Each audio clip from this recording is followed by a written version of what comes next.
ଆଚ୍ଛା, ଆପଣ କେବେ କ୍ରିସମାସ୍ କେକ୍ ବନେଇଛନ୍ତି? ଯଦି ବନେଇ ନାହାନ୍ତି ତାହେଲେ ଏଇ ଭିଡ଼ିଓ ଦେଖିଲା ପରେ ଥରେ ନିହାତି ବନାନ୍ତୁ। ଏଇଟା ଖାଇଲା ପରେ ଯିଏ ବି ଆପଣଙ୍କୁ ନିହାତି ପଚାରିବେ ବୋଧେ ଏଇଟା କିଣା ହେଇକି ଆସିଛି। ଜୟ ଜଗନ୍ନାଥ, ସୋନି ଯୋଡ଼ିଆ ରେସିପିକୁ ଆପଣ ସମସ୍ତଙ୍କୁ ବହୁତ ବହୁତ ସ୍ୱାଗତ। ପ୍ରଥମେ ମୁଁ ନେଉଛି 25 ଗ୍ରାମର କାଜୁ, ଯେଉଁଟାକୁ ମୁଁ ଏମିତି ଖଣ୍ଡ ଖଣ୍ଡ କରି କାଟିକି ନେଇଛି, ଆଉ 5-6ଟା ଚେରିକୁ ବି ଏମିତି କାଟିକି ନେଇଛି। ଏବେ ଆମେ ଦେବା କିଛି କିସମିସ୍। ମୁଁ ଏଇଠି ଗୋଲ୍ଡେନ୍ ଆଉ ବ୍ଲାକ୍ କଲର୍ ଦୁଇଟା ପ୍ରକାର କିସମିସ୍ ୟୁଜ୍ କରୁଛି। କେକ୍ ଆଉ ଟିକେ କଲରଫୁଲ୍ ଦେଖାଯିବା ପାଇଁ 2 ଚାମଚ ଟୁଟି ଫୁଟି ବି ଦେଉଛି। ଏଇଟା ଅପସନାଲ୍ ଅଛି, ନଦେଲେ ବି ଚଳିବ। ଏବେ ଆମେ ଦେବା 1 କପ୍ ଅରେଞ୍ଜ ଜୁସ୍, ଯେଉଁଟା ମୁଁ ଘରେ ବନେଇଥିଲି। ଏବେ ଆମେ ଏଇ ଅରେଞ୍ଜ ଜୁସ୍ରେ ଏସବୁ ଡ୍ରାଏ ଫ୍ରୁଟ୍ସକୁ 2 ଘଣ୍ଟା ପାଇଁ ଭିଜେଇକି ରଖିବା।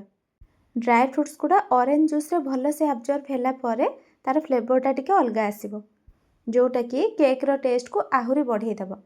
ଏବେ ଆମେ ପ୍ୟାନ୍ରେ ନେବା ଅଧା କପ୍ ଚିନି, ଯେତିକି ମଇଦା ତା'ର ଅଧା ଚିନି ନେବା, ଆଉ ଅଧା କପ୍ ଭଳିଆ ପାଣି ଟିକେ ଦେଇଦେବା ଚିନିଟା ନ ପୋଡ଼ିବା ପାଇଁ। ଆଉ ଚିନିକୁ ଏବେ ଆମେ କ୍ୟାରାମେଲାଇଜ୍ କରିବା। ଗ୍ୟାସ୍କୁ ମିଡ଼ିୟମ୍ ଫ୍ଲେମ୍ରେ ରଖିଥିବେ, ନହେଲେ ଏଇଟା ପୋଡ଼ିଯିବାର ବି ଟିକେ ଚାନ୍ସ ଥାଏ। 5ରୁ 6 ମିନିଟ୍ ପରେ ଦେଖିବେ ୟାର କଲର୍ ହାଲକା ଗୋଲ୍ଡେନ୍ ହେଇ ଆସିବ। ଏବେ ଆମେ ଗ୍ୟାସ୍ ଅଫ୍ କରିଦେବା ଆଉ ୟାକୁ ହାଲକା ଥଣ୍ଡା ହେବା ପାଇଁ ଛାଡ଼ିବା।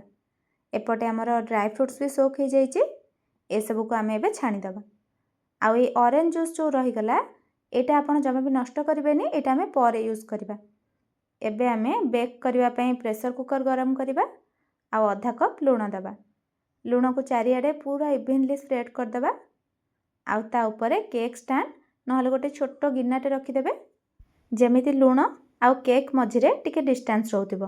ଏବେ ଆମେ ପ୍ରେସର ବନ୍ଦ କରିକି ଲୋ ଫ୍ଲେମ୍ରେ ଗରମ ହେବାକୁ ଛାଡ଼ିବା, ଆଉ ସେଇ ଟାଇମ୍ରେ ବାକି ପ୍ରୋସେସ୍ କମ୍ପ୍ଲିଟ୍ କରିବା। ଏଇଠି ମୁଁ ଗୋଟେ କେକ୍ ଟିନ୍ରେ ଟିକେ ତେଲ ଲଗେଇକି ଚାରିଆଡ଼େ ଗ୍ରୀସ୍ କରିନେଇଛି, ଆଉ ସେଇ ଟିନ୍ ମାପରେ ଗୋଟେ ନର୍ମାଲ ପେପରକୁ ରାଉଣ୍ଡ ସେପ୍ରେ କାଟିକି ତା ଉପରେ ସେଟ୍ କରିଦେଉଛି। ଯଦି ବଟର ପେପର ନାହିଁ ତାହେଲେ ଆପଣ ଏମିତି କରନ୍ତୁ। ଆଉ ପେପର ଉପରେ ଆଉ ଟିକେ ତେଲ ଦେଇକି ଭଲସେ ଗ୍ରୀସ୍ କରିନେଉଛି। ପେପରଟା ଦେଲେ କେକ୍ଟା ତଳୁ ପୋଡ଼ିବନି ଆଉ କାଢ଼ିଲା ବେଳେ ଆରାମସେ ବାହାରିଯିବ। ଏବେ ଗୋଟେ ବାଉଲରେ ନେବା 1/4 କପ୍ କ୍ଷୀର, ସିଝା କ୍ଷୀର ନେଇଛି ମୁଁ, ଯେଉଁଟା ରୁମ୍ ଟେମ୍ପରେଚରରେ ଥିଲା, ଆଉ 1/4 କପ୍ ରିଫାଇନ୍ ତେଲ। ଆପଣ ତେଲ ଜାଗାରେ ବଟର ବି ମେଲ୍ଟ କରିକି ଦେଇପାରିବେ। ଏବେ ୟାକୁ ଭଲସେ ମିକ୍ସ କରିଦେବା। ତେଲ ଆଉ କ୍ଷୀରଟା କେକ୍କୁ ଗୋଟେ ସ୍ମୁଥ୍ ଟେକ୍ସଚର ଦେବ। ଏବେ ଏଥିରେ ଦେବା 1 କପ୍ ମଇଦା। ଏବେ ଆମେ ଯାହା ବି ଦେବା ସେସବୁ ଛାଣିକି ଦେବା, ଯେମିତି କିଛି ଖଦଡ଼ା ଅଂଶ ନ ରହିଯିବ। ଆଉ 1/4 କପ୍ ଅମୁଲ ବି ଦେଇଦେବା, ଏଇଟା ଦେଲେ ଟେଷ୍ଟଟା ଭଲ ଆସିବ। ଆଉ ଖଣ୍ଡେ ଡାଲଚିନି, 2-3ଟା ଲବଙ୍ଗ, ୟାକୁ ଆମେ ଭଲସେ ଗୁଣ୍ଡ କରିକି ଦେଇଦେବା। ଆଉ ଅଳ୍ପ ଟିକେ ଜାଇଫଳକୁ ଗୁଣ୍ଡ କରିକି ଦେଇଛି। ଡାଲଚିନି, ଲବଙ୍ଗ ଆଉ ଜାଇଫଳ ଏଇଟା କେକ୍ରେ ଗୋଟେ ବଢ଼ିଆ ଫ୍ଲେଭର ଦେବ, କିନ୍ତୁ ବେଶୀ ମାତ୍ରାରେ ଦେବେନି, ନହେଲେ ଟେଷ୍ଟ ପୁରା ପିତା କରିଦେବ ଏଇଟା। ଏବେ ଏସବୁକୁ ଛାଣିଦେବା ଆଉ ଭଲସେ ମିକ୍ସ କରିଦେବା। ଯେମିତିକି ମୁଁ ଏବେ ଆପଣଙ୍କୁ ଦେଖେଇଲି, କେକ୍ ବ୍ୟାଟର ବନେଇବା ପୂର୍ବରୁ ପ୍ରେସରକୁ ଗରମ କରିକି ରଖିଥିବେ ଆଉ କେକ୍ ଟିନ୍କୁ ବି ରେଡ଼ି କରିକି ରଖିଥିବେ। ଯେମିତି ବେକିଂ ପାଉଡ଼ର ଦେଲା ପରେ ସାଙ୍ଗେ ସାଙ୍ଗେ ଆମେ କେକ୍କୁ ପ୍ରେସରରେ ବେକ୍ କରିବା ପାଇଁ ଦେଇଦେବା। ଏବେ ଏଥିରେ ଦେବା ଆମର କ୍ୟାରାମେଲାଇଜ୍ କରିକି ରଖିଥିବା ଚିନି, ଆଉ ଆମର ଡ୍ରାଏ ଫ୍ରୁଟ୍ସକୁ ବି ଦେଇଦେବା। ଆପଣ ନିଜ ହିସାବରେ ଅଲଗା କିଛି ଯେମିତି ଅଖରୋଟ, ରେଡ୍ କ୍ୟାନବେରୀ, ପିସ୍ତା, ଆଲମଣ୍ଡ ଏସବୁ ବି ଆଡ଼୍ କରିପାରିବେ। ଏବେ ଏସବୁକୁ ମିକ୍ସ କଲା ପରେ ଦେଖନ୍ତୁ ବ୍ୟାଟର କେତେ ଗାଢ଼ା ଲାଗୁଛି ଏବେ ବି। ତ 2ରୁ 3 ଚାମଚ ଆମେ ଅରେଞ୍ଜ ଜୁସ୍ ଯେଉଁ ରଖିଥିଲେ ସେଇଥିରୁ ଦେଇଦେବା, କିନ୍ତୁ ବେଶୀ ଦେବେନି, ବ୍ୟାଟର ବେଶୀ ପାଣିଆ ନ ହେବା ଦରକାର। କନସିଷ୍ଟେନ୍ସିଟା ପୁରା ସ୍ମୁଥ୍ ରଖିବେ, ଯେମିତି ଗୋଟେ ଫ୍ଲୋରେ ପଡ଼ୁଥିବ ଚାମଚରେ ଧରିଲେ। ଦେଖନ୍ତୁ ପୁରା ଏମିତି କନସିଷ୍ଟେନ୍ସି ରହିବ। ଏବେ ଆମେ କେକ୍କୁ ପୁରା ସଫ୍ଟ ଆଉ ସ୍ପଞ୍ଜି ବନେଇବା ପାଇଁ ଯେଉଁଟା ମେନ୍ ଇନଗ୍ରିଡ଼ିଏଣ୍ଟ ପଡ଼େ, ମାନେ ବେକିଂ ସୋଡ଼ା ଆଉ ବେକିଂ ପାଉଡ଼ର, ସେଇଟା ଦେବା। 1/4 ସ୍ପୁନ୍ ବେକିଂ ସୋଡ଼ା ଦେବା ଆଉ 1/4 ସ୍ପୁନ୍ ବେକିଂ ପାଉଡ଼ର ବି ଦେବା। ଆଉ ତା ଉପରେ ଅଳ୍ପ ଟିକେ ପାଣି ଦେଇଦେବା ସେଇଟା ଆକ୍ଟିଭେଟ୍ ହେବା ପାଇଁ, ଆଉ ଭଲସେ ମିକ୍ସ କରିଦେବା। ଆଉ ଧ୍ୟାନ ଦେବେ, ବେକିଂ ପାଉଡ଼ର ଆଉ ସୋଡ଼ା ପକାଇଲା ପରେ ବେଶୀ ଟାଇମ୍ ବ୍ୟାଟରକୁ ବାହାରେ ରଖିବେନି, ମିକ୍ସ କରିକି ସାଙ୍ଗେ ସାଙ୍ଗେ ୟାକୁ ବେକ୍ କରିବା ପାଇଁ ରଖିଦେବେ, ନହେଲେ ଏ କେକ୍ଟା ଫୁଲିବନି।